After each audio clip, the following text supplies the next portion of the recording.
Everyone, আমি কুশল দাস। আমি বজবজে থাকি। আমি গ্র্যাজুয়েশন করছি একটি কলেজ থেকে।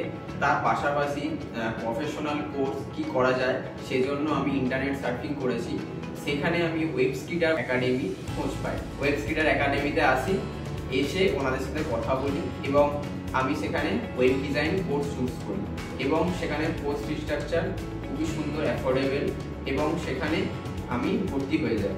তখন আমি কোনো প্রবলেমে পড়তাম, এনি টাইম আমি কল করলে বা কন্ট্যাক্ট করলে ওনারা আমাকে সলিউশন বলে দিতেন। ফ্যাকাল্টিরা অনেকভাবে আমাকে হেল্প করেছে ইন্টারভিউ রিলেটেড এবং আইটি সেক্টরে কীভাবে কাজ করতে হয় সেই রিলেটেড। ওয়েবস্কিডার একাডেমির প্লেসমেন্ট কোঅর্ডিনেটর আমাকে 2খানা প্লেসমেন্ট অ্যাসিস্ট করে এবং আমি একটাতে সাকসেসফুলি ক্র্যাক করি। আমি একটা রেপুটেড আইটি কোম্পানিতে ওয়েব ডিজাইনে কাজ করছি। থ্যাংক ইউ ওয়েবস্কিডার একাডেমি আমাকে এত সাপোর্ট করার জন্য এবং মোটিভেট করার জন্য।